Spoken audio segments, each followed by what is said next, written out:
I live on an island where it seems a lot of people have Teslas and other electric cars, and I wonder sometimes, it's rough roads around here, and we live on hilly country sometimes, and there's a lot of trees and things like that. And I always wonder to myself, why are they buying and driving electric cars?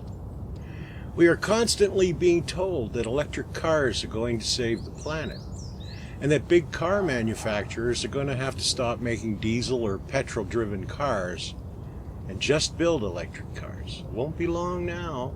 It won't be long before we are forced to buy and drive the damn things, either because there isn't any alternative, or because we will be punished so severely if we dare disobey.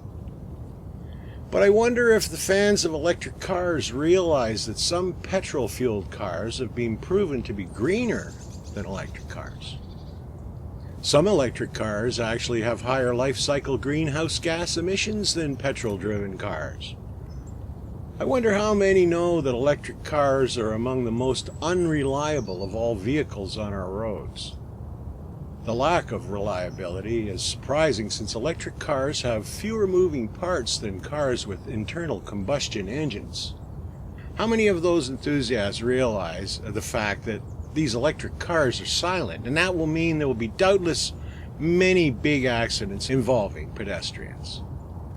The fact is that electric cars have been around for 100 years or so, and they shouldn't have a future unless we are all forced to buy them, because if you look at them logically, they are a terrible idea. The main problem is that electric cars won't save the planet from anything. Making electric cars, and the batteries they need, requires vast amounts of energy, far more than is needed to produce a non-electric car. Something that I considered when I bought my car. I wondered, should I buy an electric car? And I talked to the salesman, and he said, well, the difference in price is so great that any gains you make will be lost at the time of purchase. Of course, your monthly bills would be much higher if you're buying it on time, which of course you are. The electricity which electric cars use when they are running is taken from the 20% of our energy supply which is provided by electricity. Moreover, despite all the subsidies which have been introduced, we still obtain 75% of our electricity from oil, gas, coal, and nuclear power. So 3/4 of the electricity which keeps electric cars on the roads comes from oil, gas, coal, and nuclear power. It was recently announced with much fanfare that Britain now obtains more electricity from renewables than fossil fuels. But most of the electricity from renewables comes from something called biomass. As an aside, wind and solar power probably provide nearly enough electricity to power the computers and phones of climate change protesters, which use massive amounts of electricity. Solar and wind farms produce a pitiful amount of electricity. So what is biomass? Biomass is another word for wood, the stuff you get from chopping down trees. It is perfectly possible that some of the children who are hysterical about climate change, particularly those who have spent a good deal of time away from school, don't realize that wood comes from trees. And the trees which give us wood, biomass, are the same trees we are told we must plant to save the planet. For some countries, most of the form of wood pellets is imported from here. They bring it over in ships. The ships, which don't run on solar or wind power, but diesel. This is more than lunacy. It's fraud. Biomass can be dirtier in terms of carbon emissions than coal. Still, it is, I suppose, now possible for the climate change myth makers to claim that electric cars using electricity, which grows on trees, rather than relying on the burning of diesel or coal. Despite all these simple truths, countries have announced their intentions to ban the sale of all petrol and diesel cars. India wants all cars to be electric by 2030, and China has announced its intention to phase out the sale of all petrol and diesel-powered cars. This brings us to rare earths. The increasing demand for rare earths used in the manufacturing of batteries for electric cars means that the cost of producing and running electric cars will soar.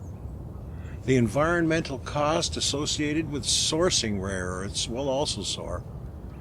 It costs more to produce and run a standard electric car than it costs to produce and run many petrol and diesel vehicles. Electric cars have proven to be the worst thing for the environment. Of course, the incentives, the governmental incentives to buy, well, that helps out a little bit, doesn't it? Worse still, there is now growing enthusiasm for forcing train companies to not only run electric trains, but rather than trains which run on diesel or, heaven forbid, on coal, where do these people think electricity is going to come from? It isn't difficult to see why sales of electric cars are doing so well and why all car companies are now desperate to join in on the rush to produce them. There are massive, unjustified, and unjustifiable financial incentives for those who buy electric cars, just as there once was for buying diesel cars. Electric cars are exempt from vehicle excise duty and congestion charges, and there are government subsidies for some vehicles and for setting up charging stations near your home, or if you don't have a garage or an off-street parking space, the charging stations will block the traffic and lead to extra pollution, but no one seems to care about that.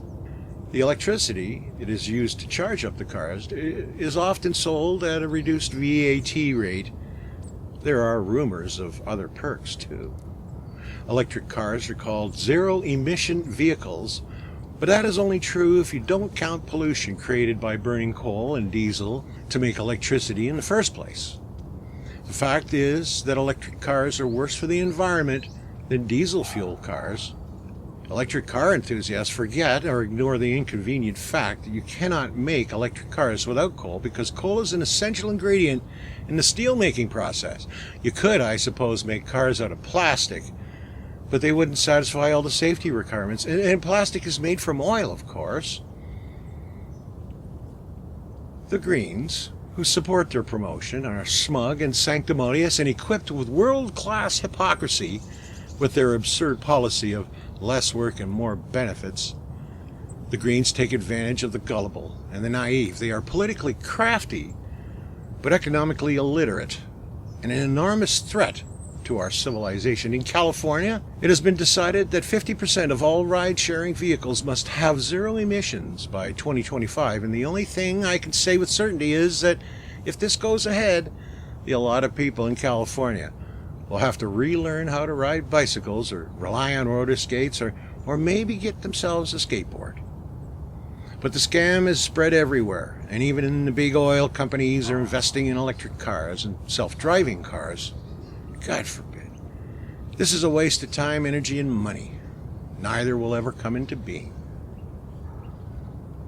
So, for example, when there are millions of electric cars being charged at home every evening, there will not be enough electricity left for heating, cooking, and lighting our houses, businesses, and emergency services. As cars are plugged in every evening, so hospitals will close and factories will shut. All this so that sanctimonious hypocrites can drive around in electric cars. Amazingly, it gets worse. Electrical supply systems will have to be rebuilt to cope with the extra demand. That cost will be phenomenal. Our household electricity circuits will have to be reorganized too. More expense, more expenditure of energy. Goldman Sachs, almost certainly the most loathsome bank on the planet, has estimated that we will have to spend $6 trillion on power generating facilities and grids in order to provide electricity for all the electric cars that the Greens insist that we must have in the next decade at most. People make one big mistake about electric cars. They assume that the electricity they require is obtained by magic or from windmills or solar panels. It isn't, of course. Most of the electricity used to run cars is made from coal and oil.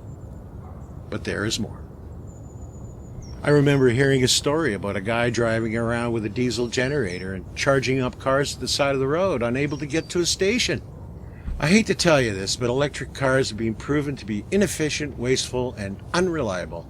They require huge amounts of material and energy to build, and they require huge amounts of electricity, which we still are largely producing from fossil fuels and probably all the way up to 2050 in order to operate. Although you would never know this if you obtained all your information from the government or newspapers, electric cars require more oil than cars with traditional engines. People who use electric cars are selfish cheapskates who are damaging the environment and their fellow citizens so that they can save a little money and appear self-righteous.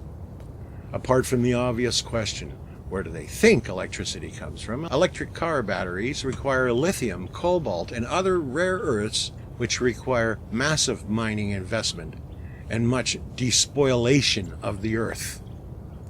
Digging up the metals for batteries uses up vast amounts of energy and does irreparable damage to the planet. It has been proven beyond doubt that electric cars use up more energy than ordinary cars and are consequently worse for the planet.